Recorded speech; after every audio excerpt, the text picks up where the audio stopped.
जय सियाराम दोस्तों, हमेशा की तरह मेरे चैनल छत्रधारी एस्ट्रोलॉजी में मैं राहुल कश्यप आपका बहुत बहुत स्वागत करता हूं। उम्मीद करता हूं दोस्तों आप सभी अच्छे होंगे और स्वस्थ होंगे। दोस्तों इस वीडियो में मैं आपको रत्नों के बारे में, उपरत्नों के बारे में और जो पौधे से जुड़ी जड़ी वनस्पति मूल होते हैं उसके बारे में बताऊंगा। दोस्तों यदि आप अपनी कुंडली के अनुसार रत्न को धारण नहीं कर पाते हैं तो आप उसके स्थान पर उपरत्न धारण कर सकते हैं। दोस्तों बहुत सारे ऐसे लोग हैं जो रत्न को खरीद नहीं पाते हैं क्योंकि रत्न बहुत कॉस्टली होता है, बहुत महंगा होता है, तो आप उसके जगह में उपरत्न धारण कर सकते हैं। अब दोस्तों बहुत कोई ऐसा भी है जैसे कि आप उपरत्न भी धारण नहीं कर पा रहे हैं, आपको उपरत्न भी बहुत ज़्यादा महंगा लग रहा है, बहुत ज़्यादा कॉस्टली लग रहा है, तो आप उसके जगह में दोस्तों क्या धारण कर सकते हैं? उसके जगह में दोस्तों आप वनस्पति मूल जो जड़ी होती है उसको धारण कर सकते हैं। क्योंकि दोस्तों रत्न बहुत महंगा आता है, 40-50 हज़ार, 60 हज़ार, 70 हज़ार, लाख रुपए के नीचे रत्न नहीं मिलते हैं। उपरत्न भी अगर आप अच्छी क्वालिटी के लेने जाएंगे तो दोस्तों वो भी आपको 3 हज़ार, 4 हज़ार के नीचे नहीं मिलेंगे। तो बहुत दोस्तों कोई ऐसा भी होता है कि अगर हम उपरत्न भी धारण करें 3-4 हज़ार रुपये खर्च करके, अगर उससे रिजल्ट ना मिले तो बेकार हो जाएगा, मेरे पैसे डूब जाएंगे। बहुत कोई दोस्तों ऐसा भी सोचने लगता है। दोस्तों यदि आपको कोई ज्योतिष या पंडित जी आपको रत्न या उपरत्न धारण करने के बारे में बोले हैं तो आप दोस्तों उससे पहले जड़ी को धारण करके देखिए कि उसका आप पर प्रभाव कैसा पड़ रहा है, उसका आपका रिजल्ट कैसे मिल रहा है। अगर दोस्तों आपको अच्छा रिजल्ट मिले तो उसके बाद फिर आप उपरत्न को धारण करके देखिए। फिर जब आप उपरत्न धारण करके देख लिए आपको उसका अच्छा प्रभाव मिल रहा है दोस्तों, उसके बाद ही आप खर्च करें सेमी प्रीशियस स्टोन के बाद आप प्रीशियस स्टोन्स को ले, जो एक्चुअली में जो रत्न होता है माणिक, मूंगा, पुखराज जो है उसको आप धारण करके देखिए फिर आपको क्या प्रभाव मिल रहा है। मैं इसीलिए बोलूँगा दोस्तों आपको पहले आप वनस्पति मूल जो जड़ी है उसको धारण करके देखिए, उसके बाद फिर आप सेमी प्रीशियस स्टोन लीजिए, उसके बाद आप प्रीशियस स्टोन खरीद के अपने आप को ग्रहों से जुड़े जो भी लाभ है वो प्राप्त कीजिए। दोस्तों आज मैं यही वीडियो में आपको बताऊंगा कि कौन से ग्रह के जुड़े कौन से रत्न होते हैं, कौन से ग्रह से जुड़े कौन सा उपरत्न होता है और कौन से ग्रह से जुड़े कौन सा वनस्पति मूल या जड़ी होती है। दोस्तों जैसा कि आप यहाँ पे इस पेपर में देख रहे हैं, मैंने यहाँ पे सब लिख रखा हुआ है, ग्रह के नाम, रत्नों के नाम, उपरत्नों के नाम और जड़ियों के नाम। दोस्तों अगर सूर्य ग्रह के आप रत्न धारण करना चाहते हैं तो आप जो प्रीशियस रत्न होता है सूर्य ग्रह से जुड़ा हुआ वह है माणिक के रत्न, रूबी। और यदि दोस्तों आप माणिक के रत्न धारण नहीं कर पा रहे किसी कारण से तो आप उसका जो सबसे अच्छा उपरत्न है वो है स्टार रूबी। आप स्टार रूबी को धारण कर सकते हैं। और अगर दोस्तों आप उपरत्न भी धारण नहीं करना चाहते हैं, आप देखना चाहते हैं कि जड़ से कोई काम होता है या नहीं, जो बहुत ही लो प्राइस आता है, बहुत ही सस्ती आती है, तो दोस्तों आप माणिक के स्थान पे, स्टार रूबी के स्थान पे बिल्व का जड़ यूज़ कर सकते हैं। जहाँ पे जड़ी मिलती है दोस्तों आप वहाँ पे जाके बोलिएगा बिल्व का जड़, वो आपको दे देगा।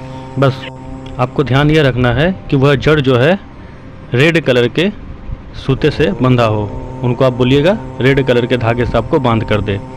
दोस्तों यदि आप चंद्रमा से जुड़े रत्न मोती धारण नहीं कर पा रहे हैं, अगर मोती बहुत कॉस्टली लग रहा है आपको, तो आप मोती के स्थान पे उसका जो उपरत्न आता है मून स्टोन, वह मून स्टोन आप धारण कर सकते हैं। या आप मून स्टोन भी धारण नहीं करना चाहते हैं, आप यदि जड़ धारण करना चाहते हैं तो आपको खिरनी का जड़ धारण करना है। वह जड़ सफ़ेद रंग के धागे से बंधा हुआ होना चाहिए, वही जड़ आपको धारण करना है। यदि दोस्तों आप मंगल ग्रह से जुड़े रत्न मूंगा को धारण नहीं करना चाह रहे हैं, बहुत कॉस्टली लग रहा है आपको, तो आप मूंगे के स्थान पे उसका जो उपरत्न आता है रेड गार्नेट, वह धारण कर सकते हैं। यदि आप रेड गार्नेट भी धारण नहीं करना चाहते हैं, जड़ धारण करना चाहते हैं, तो आपको अनंत का जड़ धारण करना है, वो भी लाल धागे में बंधा हुआ होना चाहिए। दोस्तों यदि आप पन्ना रत्न धारण नहीं कर पा रहे, आपको बहुत ज़्यादा कॉस्टली लग रहा है, तो आप पन्ने के उपरत्न को, पेरीडोट को धारण कर सकते हैं। पेरीडोट जो है वह बहुत ही अच्छा उपरत्न है बुध ग्रह का। यदि आप पेरीडोट भी धारण नहीं करना चाहते हैं, जड़ी धारण करना चाहते हैं, तो आप विधारा का जड़ हरे रंग के धागे में बांधकर धारण कर सकते हैं। दोस्तों यदि आप पुखराज नहीं धारण करना चाहते हैं, जो कि गुरु ग्रह का प्रीशियस रत्न है, बहुत महंगा भी आता है दोस्तों पुखराज रत्न, तो आप पुखराज के स्थान पे जो उसका सबसे अच्छा उपरत्न होता है वह है शेट्रिन। दोस्तों येलो टोपाज भी बहुत अच्छा उपरत्न है, वो भी आप धारण कर सकते हैं। यदि आप उपरत्न भी धारण नहीं करना चाहते हैं, अगर जड़ धारण करना चाहते हैं तो दोस्तों आप केले का जड़ या फिर हल्दी का जड़ या फिर एक हल्दी की गांठ को पीले रंग के धागे में बांध कर रख सकते हैं। यह भी आपको बहुत अच्छा फल देगा। दोस्तों यदि आप शुक्र ग्रह से जो जुड़ा रत्न है, हीरा रत्न, आप धारण नहीं करना चाहते हैं क्योंकि यह भी रत्न दोस्तों बहुत महंगा आता है, तो आप हीरे के स्थान पे जरकन जो बहुत अच्छा उपरत्न है वह धारण कर सकते हैं। या फिर जरकन भी बहुत महंगा लगे तो आप फिरोज़ा को धारण कर सकते हैं। यदि आप उपरत्न भी धारण नहीं करना चाहते, आप जड़ को धारण करना चाहते हैं, तो फिर आप दोस्तों गुलहर का जड़ या फिर सरपोंखा का जड़ को सफ़ेद रंग के धागे में बांध सकते हैं अपने हाथों पे।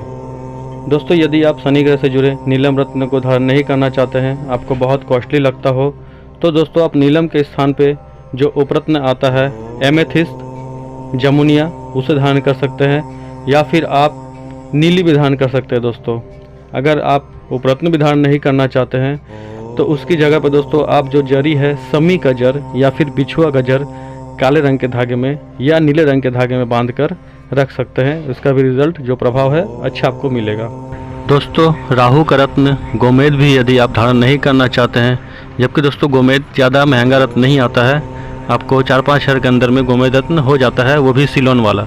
लेकिन फिर भी यदि आप धारण नहीं करना चाहते हैं दोस्तों, तो इसका किसी भी तरह का कोई उपरत्न भी धारण नहीं करें, क्योंकि गोमेद का कोई उपरत्न होता भी नहीं है, और अगर हो भी तो आपको धारण भी नहीं करना चाहिए क्योंकि उसका कोई प्रभाव आप पर नहीं पड़ेगा। उसके जगह में आप दोस्तों श्वेत चंदन का जड़ या फिर चंदन का एक छोटा सा टुकड़ा आप काले रंग के ब्लू रंग के धागे में मिलाकर उसको बांधकर आप अपने बाजू में पहन सकते हैं। या फिर दोस्तों आप चंदन का तिलक भी लगा सकते हैं। दोस्तों केतु का जो रत्न है लहसुनिया, यदि आप यह भी धारण नहीं करना चाहते हैं, क्योंकि लहसुनिया भी दोस्तों सिलोन का जो है थोड़ा महंगा आता है, इसके जगह में आप इसका कोई उपरत्न भी धारण नहीं करें दोस्तों, जैसे टाइगर आई स्टोन्स या फिर सुलेमानी हकीक। आपको यदि कोई बोले लहसुनिया का जगह आप धारण कर ले, दोस्तों इसका कोई प्रभाव नहीं पड़ेगा, इसका कोई रिजल्ट आपको नहीं मिलेगा, कृपया आप धारण नहीं करें। इसके जगह में दोस्तों आप अश्वगंधा का जड़ काले सफ़ेद धागे में बांधकर बाजू में पहन सकते हैं। दोस्तों आपको ध्यान यह रखना है कि आपको यह जड़ी जो है दोस्तों शुक्ल पक्ष में ही धारण करने हैं और उस ग्रह से जुड़े दिन में होरा में आपको धारण करनी है। दूध में गंगा जल में धोकर अच्छे से इनके मंत्रों का जाप करके उसके बाद ही आपको दोस्तों यह धारण करनी है। जैसे यदि आप सूर्य का बिल्व जड़ धारण कर रहे हैं तो रविवार के दिन सुबह शुक्ल पक्ष में सूर्य की होरा में और चौघड़िया देखकर ही आपको धारण करनी है। यदि आप मंगल का अनंत मूल धारण कर रहे हैं तो शुक्ल पक्ष के मंगलवार को सुबह मंगल की होरा में और आपको चौघड़िया देखकर ही धारण करनी है। दोस्तों गंगा जल में दूध में धोकर उसके मंत्र जाप करके आपको धारण करने हैं। और दोस्तों हर 15 दिन 20 दिन में आपको यह बदल लेनी है। उम्मीद करता हूं दोस्तों आपको यह वीडियो अच्छी लगी होगी। दोस्तों यदि आप एस्ट्रोलॉजी से जुड़ी ऐसी और भी अच्छी वीडियो पाना चाहते हैं तो कृपया आप मेरे चैनल को सब्सक्राइब कर लीजिए और बेल आइकन को प्रेस कर दीजिए, जिससे मेरे वीडियो बनते ही आपको समय से नोटिफिकेशन मिलती रहे। और दोस्तों कृपया लाइक शेयर कमेंट करना भी ना भूलिएगा। स्वस्थ रहे, अच्छे रहे दोस्तों। जय श्री राम।